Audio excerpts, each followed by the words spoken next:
it honestly amazes me how good the audio quality is in here, considering, people are from all around the world. Yeah, the one thing that I'm constantly always impressed with AltSpace compared to many other social platforms is the multitude of audio channels and the clarity with many people speaking, and obviously the proximity audio as well. Yeah, and we're streaming, by the way. Hey, Twitch, how's it going, everyone? We're here with Sam from Make Real. Just getting started having a chat. Yeah, it is pretty amazing. As we've grown a little bit, we've started to run into some of the limits in terms of when you have 20 or 30 people in here, it starts to sound a little bit like a conversation stew, but it's okay. Sure. They're getting better at it. Um, well, thanks so much for joining us today. I guess I'll give you kind of the 20-second background on what we're doing. Is we're just trying to build a space for VR startups to come together, to share their story, to share resources, that kind of thing. We only started doing it about 10 weeks ago, but the Right. response has been awesome so far. We've had, dozens of kind of some of the top companies come in here. All the companies you see around here have given presentations. Mm-hmm. And so I really just wanted to get you on the stream and introduce you to the community. So you want to just kind of start off Sure. with the elevator pitch of who you are and what Make Real is? Yeah. My name's Sal. I'm a immersive partner director for Make Real. We're an immersive studio based in Brighton, in the south coast of the United Kingdom. We've been operating for a number of years, and really got into we got into VR before, what is the fourth wave that started in 2012, 2013 with the Kickstarter with the Rift DK1. But we were working with much more expensive sort of military grade VR. The DK1 came along, and low priced, higher spec hardware was going to be more available. We saw it as a real opportunity to actually get it out there to the masses. So we spent a couple of years exploring how we could make a business, or turn the business from a web business into an immersive content studio using VR, mostly in the sort of enterprise training side of things. Thirds of our work, but we do have one stream which is all about in and out of home entertainment and experiential stuff. And a lot of what we do there feeds into what we do in the sort of corporate space. And a lot of our learnings in terms of interactions and what's comfortable, what works, that all feeds in. And we started off as 3 people, 4 people, and we're now about 30, and growing still, with obviously challenges with the pandemic. Now everyone working remote, but that actually makes it better and easier to recruit people, because suddenly we can reach out to the great sort of growing talent of VR developers across the world, rather than having everybody in Brighton. Yeah, that's fantastic. That's so interesting. I want to start digging into one of the things you've mentioned. One of the great things about being in this community is everyone kind of pooling their knowledge. And I'm fairly young, and so I don't have any direct memory or experience of the pre-DK1 era. Can you tell us Mm-hmm. more about what it was like to work in VR back then? Well, I mean, we were mostly working with, very well, fairly top secret, but very, very small scale numbers of military grade side of things, where the resolution was pretty low, the latency was pretty high. It wasn't great, and headsets costs hundreds, not hundreds, but $25,000 plus. So when Rift came along, and suddenly it was a couple of $100, and it was off the shelf components essentially cobbled together, allowing that low cost, and suddenly it was like the democracy of development suddenly opened it up to so many more people who were interested in virtual worlds and virtual environments. I am, I'm I'm 40 plus, but unfortunately, I was a teenager in the days of the 90s when the early sort of virtuality machines and whatnot first came around. The last consumer attempt at VR. I wasn't actually involved in development, but ultimately, it's just about enabling and opening up to the masses to ensure that everyone and anyone can create content and make use of this exciting new what is essentially a whole new medium and a whole new way of computing and interacting and experiencing content that previously wasn't possible. That's great. Do you find, obviously the capabilities of of the hardware and the limits of what's possible in VR have changed significantly since the 90s. However, do you find that the vision, the concept that was kind of formed collectively in the community in the 90s has persisted, or has it changed?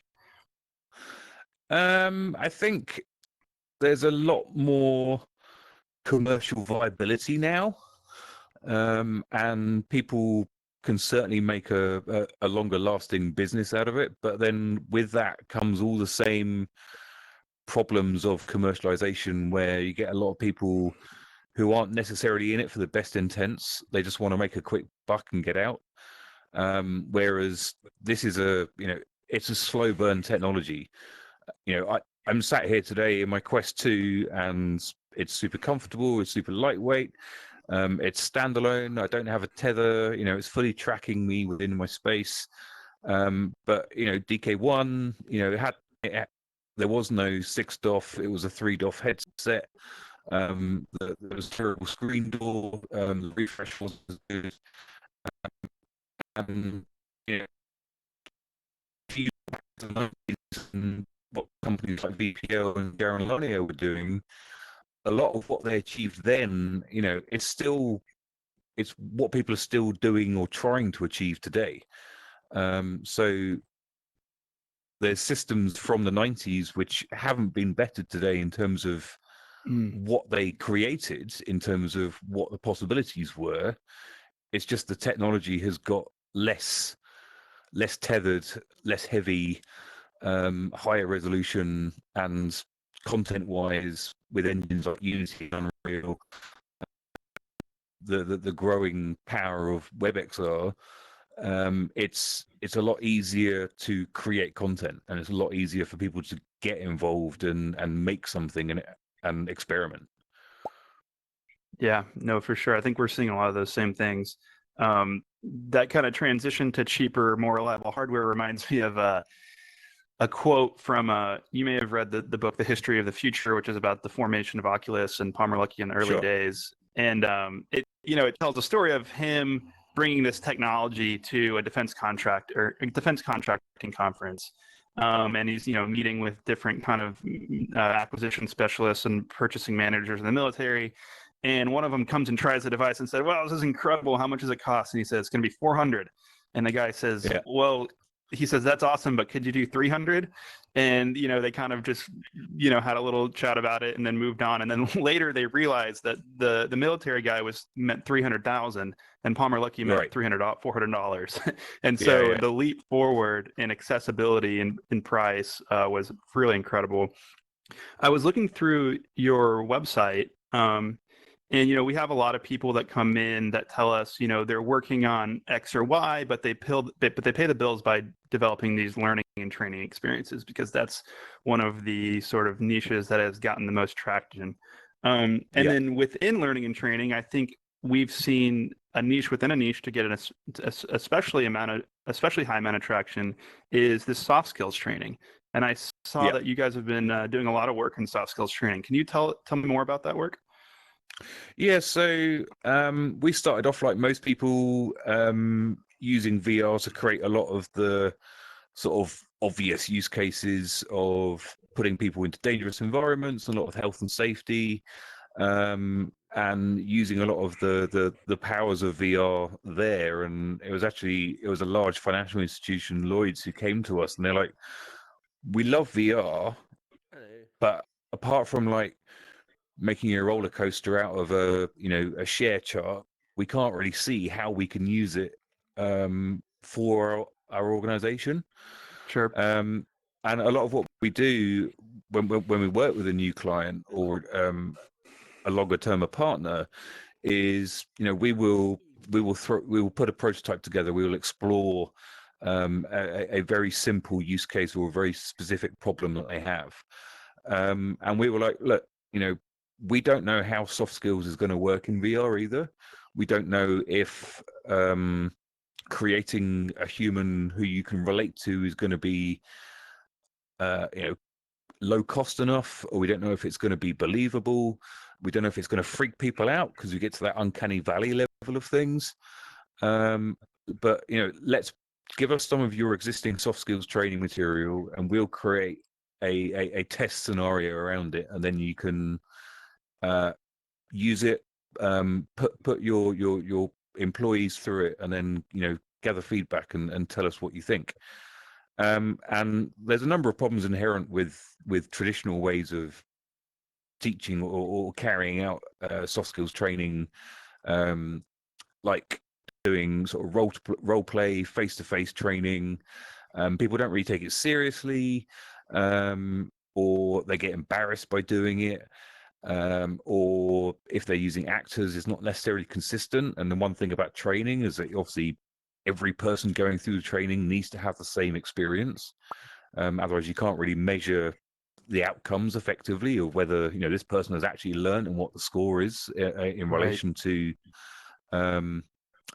their assessment. So we created this simple 5-minute experience where I think there was like 15 lines of dialogue, and it was simple branching. You chose from 3 options, and it was written in a way that it was quite nuanced. It wasn't like, here's obviously the good answer, here's obviously the bad answer, and here's the middle answer. It was, you really had to think about how you would respond. And there was little things we put in there and sort of like showing what it could do if we added like biometrics, like heart rate and mood of the person you were speaking to. And it was all around having a difficult conversation. So this character, Joe, had been witnessed as a team manager having a inappropriate conversation or speaking inappropriately to a team member, and you, as his line manager, were having to have a one-to-one with him. And the outcome was that he had to go away from the meeting understanding where he had gone wrong, but not being felt as if he'd been spoken to like a child. But at the same time, you had to get your point across as a manager. And we had him, it was Mixamo animations. It was all kind of off the shelf, all quite, thrown together just to sort of test the waters, really. And the reaction was astounding in terms of people wanting to try it and people actually signing up to do soft skills training, which is like, pretty much unheard of. So we then did a full project and expanded upon it, and the dialogue, it's all sort of branching sort of Bandersnatch style, and our confidence in creating the characters and the pipeline for creating the characters improved. And now we have a whole system where for fairly low cost with iPhones and depth cameras, we can record the facial mapping of the voiceover actors live onto the actors, onto the 3D actors as we're creating it. And there's no, the artists, the animators aren't having to tweak everything manually, hand by hand, frame by frame. And the scenarios got more and more complex and longer content. We've gone from like 15 lines of dialogue to, I think the last one had something like 3,500. Wow. And it's like an hour-long piece per section, and then there's 4 sections. So rapidly, sort of within a year, we've gone from this simple 5-minute experience to this great expansive thing. But it's not just improving training, which is one goal. It helps people, save costs in terms of being able to deploy it at scale. Because now you just need a headset. You can go away, do the training on your own time, and you don't have to worry about looking like a fool in front of your peers. Yeah, that's fascinating. Awesome answer. By the way, for friends that have wandered in here, if you've not been here before, this is Spatial Ape. This is a place for VR startups and the people that are interested in them to show off what they're working on. I'm Justin. I'm the host, and this is Sam from MakeReal. It was an immersive training Hey, everyone. studio in the UK. And we are streaming to Twitch right now to do an interview to kind of introduce him to the community. This other version of me right here is a camera. So we're doing a quick interview, and then when we're done with that in a few minutes, we can break down into kind of more casual conversations, and you're also free to go elsewhere in the space and chat with each other, just so you know. Yeah, so that's fascinating. And I assume that with those process improvements, the cost, I guess the cost per minute, you could say, of producing that content has probably dropped quite a bit, right? Yeah, totally. I mean, we've ended up creating our own in-house tools to enable that level of creation, because the learning designer and the script writers, they want to make the content in a way that they're comfortable with, but it doesn't necessarily correlate to how the coder is actually going to make it work and make it interact in terms of all the interactions and the logic flow through Sure. the script. So we've started creating. We now have our own tool. We call it Dialogic. That the script writer and the coder both work on together in a way that they're both comfortable with. That pretty much does all the logic and sort of reduces quite a lot of the hard work, mostly for the coder, because they're the ones who's got to tie up, how the various Mhm. flows and how the various scripts work. And do you, I mean, kind of when you're looking at VR more broadly, do you see improvements in the cost of content production being critical to adoption in general? Yeah. I mean, we need as many tools as possible that make it as easy as possible for anyone to be able to create content. You shouldn't need to be a programmer to be able to put something together in Unity or Unreal. Obviously, Unreal's had blueprints for quite some time, and there's been a number of VR titles that have been very, very successful where not a single line of code has been written to make it fully operational. But I'm a strong believer, and it's part of our company ethos really, is that as we have this unique opportunity with this new medium to enable a wider, diverse and inclusive group of creators to make a wider, diverse and inclusive set of content, and we need that to ensure that people are going to adopt it and going to see something that appeals to them. Because if it's all the same content that's gone before, then we're just going to get the same people and the same problems that we've had with other forms of tech.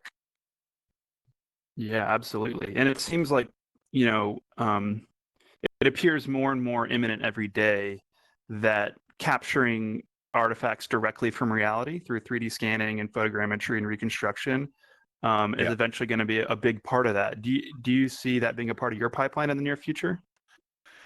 At this stage, I mean, the quality of the iPad Pro or new iPhone 12 sort of LiDAR capture is good for mock-ups and prototypes, and playing around with, but the depth-wise and sort of resolution-wise, it's not good enough just yet. But there's always iPad Pro 2021 and iPhone 13.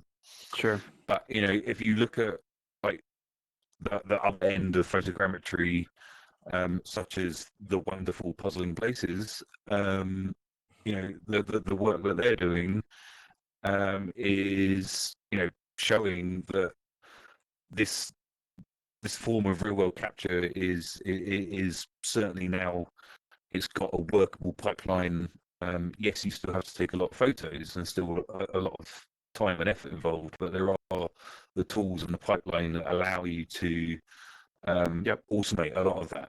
So and then with sharing platforms and streaming platforms, like Sketchfab, where you can upload a model, within a couple of minutes from your phone of what you're going to capture.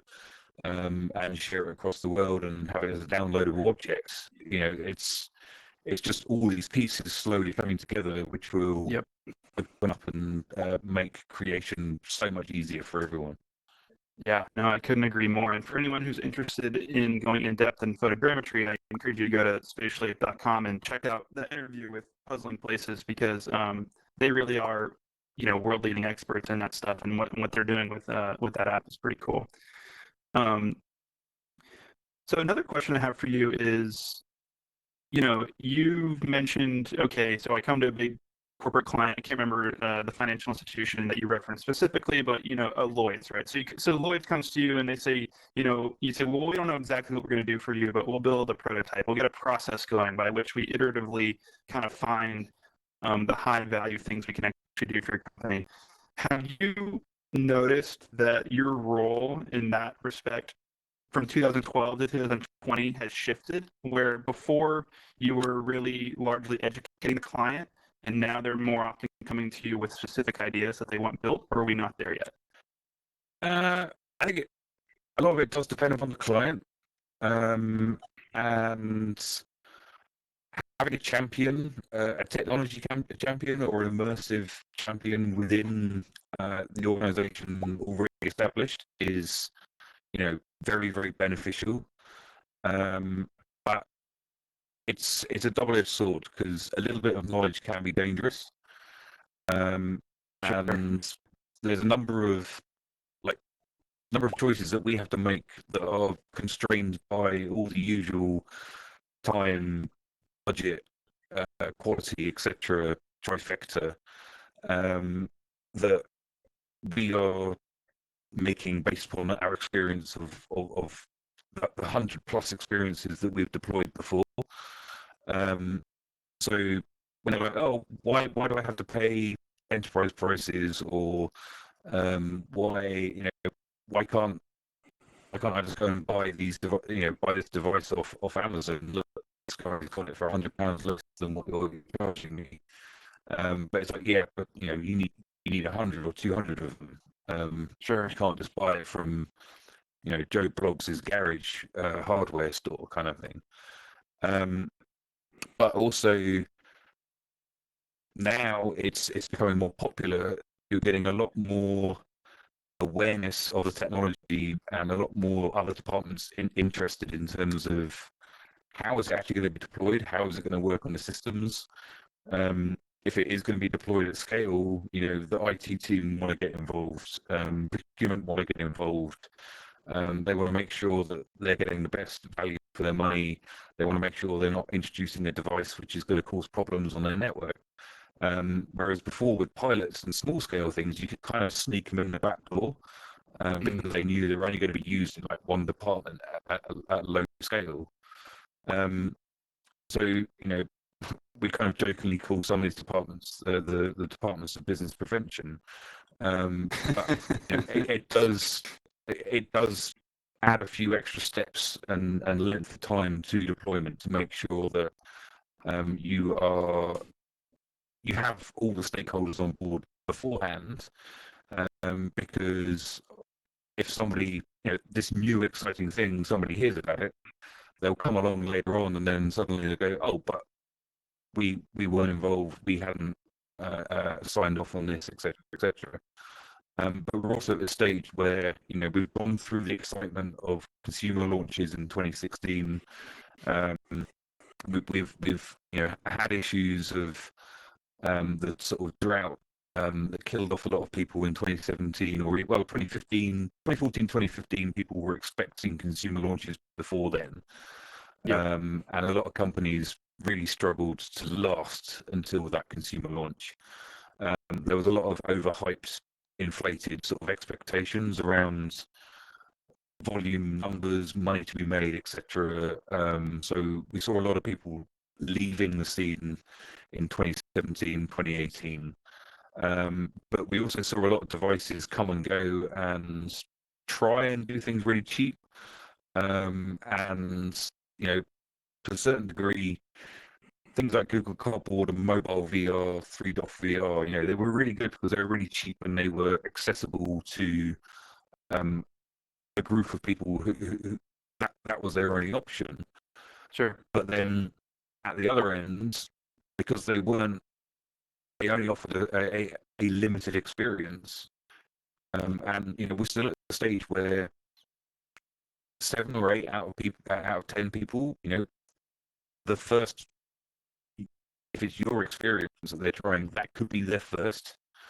And if it's not any good, then they're just going to dismiss VR as a whole, and then you've lost them as a adopter. So we have a lot of people, and they're like, I've tried VR, I'm on a roller coaster, I've stepped off a plank, I fell over, I felt sick. VR's rubbish, it's a gimmick, or it's not for me. But now, you have to take that extra step and get them. You put on an Index, you put on a Quest, etc. They're suddenly free to roam around, and they're fully trapped. Sure. And they have hands. They do a social VR experience, and then suddenly, right, okay, I get it. This is VR, okay. So it swings and roundabouts. Knowledge is good, but unless they have experienced good VR, a lot of it now comes to developers and designers. A lot of the technological hurdles have been overcome. It comes down to people actually making the apps to make sure the experience is grade A.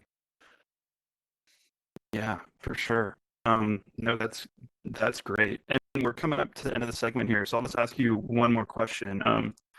So you've given us a bunch of great information about how you kind of navigate these large organizations. You find a deal champion, you work with stakeholders, you're making sure you're considering deployment across departments, these kinds of things. The one question I have for you is, what's been your strategy to get these conversations started? How do you market yourself to these companies? Well, that's been one of our challenges this year, obviously, with coronavirus and not having face-to-face live events.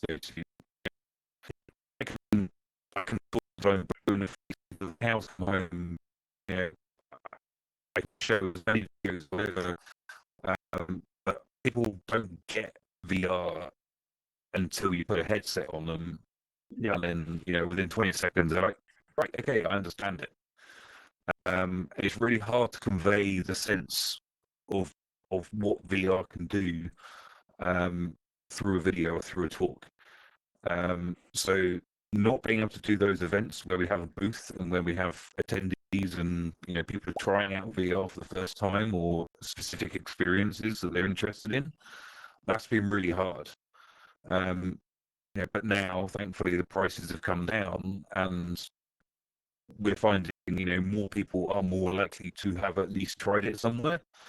One of the areas, like I say, we do stuff in sort of the in and out of home space. We have 2 games, Radio G and Loco Dojo.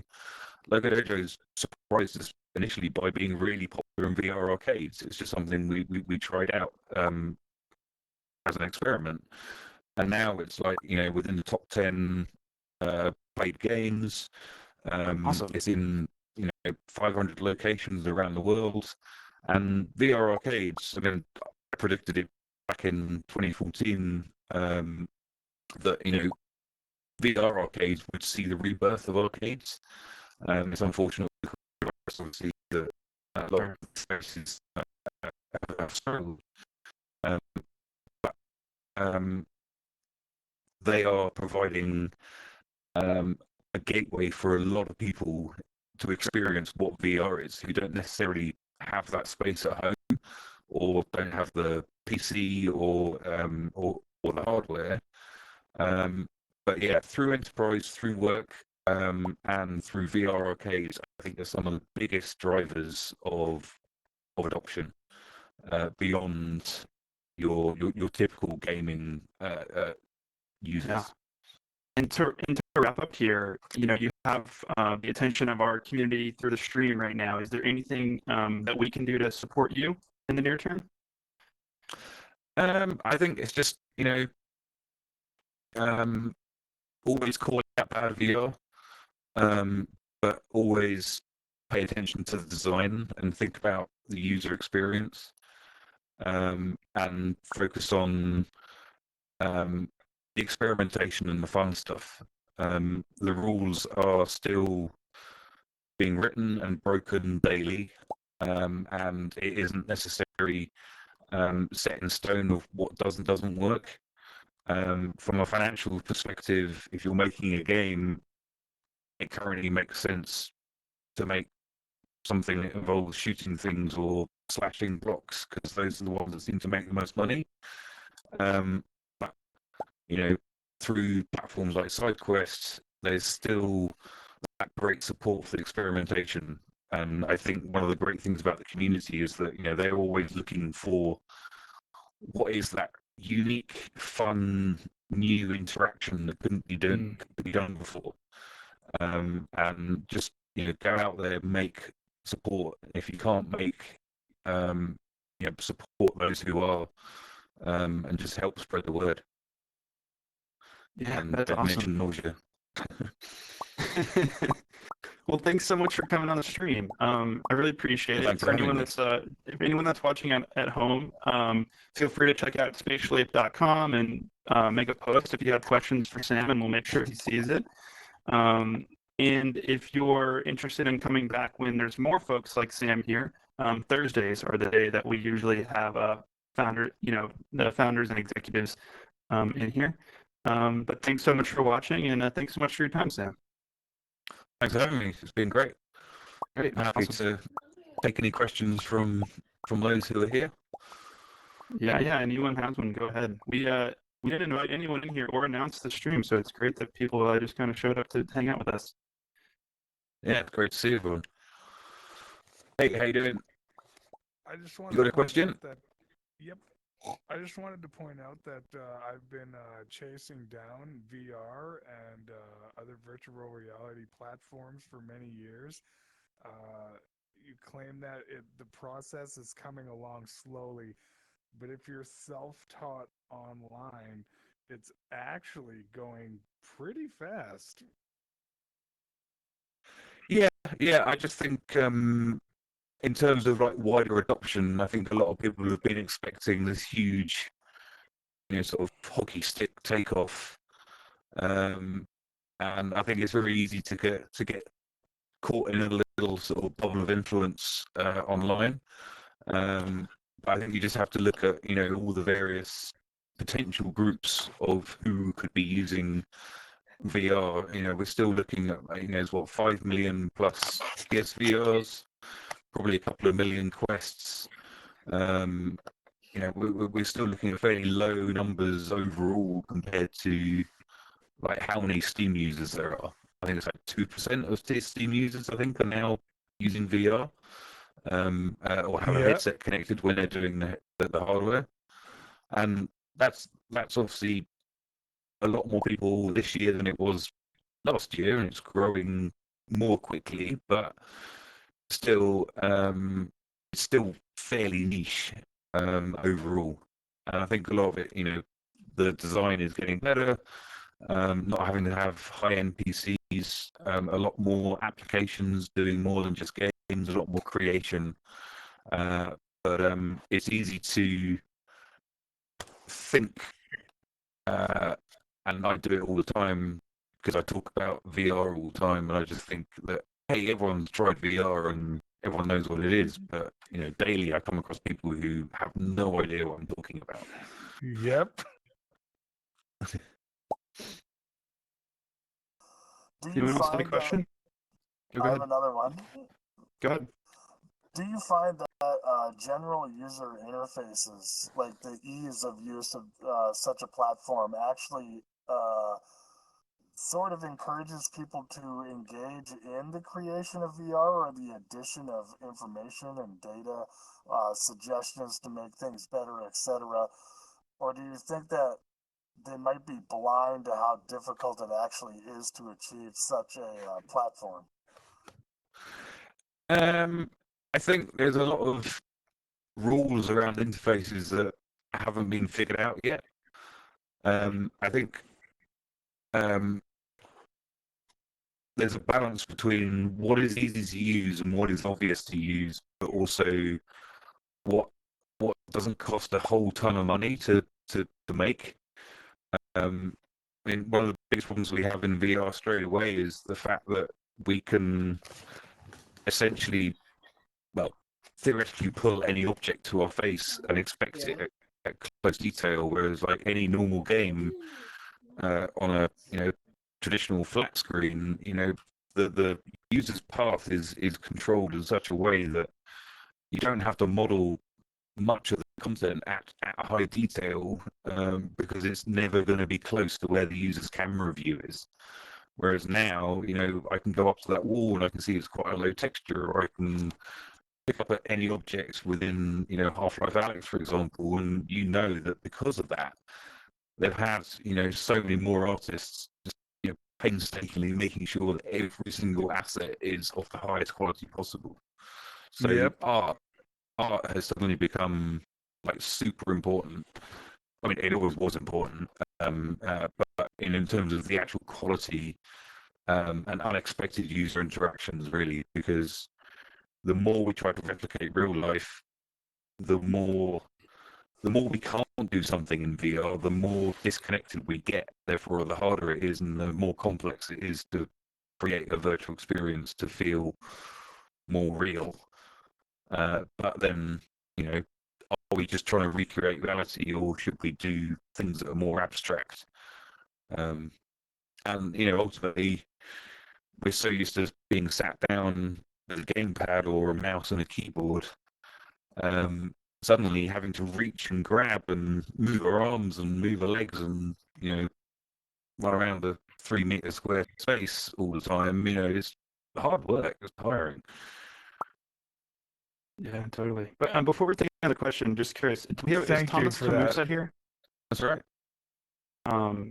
Is Thomas, you're Tamukas over there? Did you schedule a stream through the calendar? Yeah, but I have no idea what I scheduled for. I Okay. just saw your Yeah, no website. I worries. just registered. I didn't know what it was about. Okay, no worries. I know you had a time slot now, so I just want to make sure that we weren't stepping on your toes. Cool. Yeah, Thomas, like generally the point of scheduling the streams is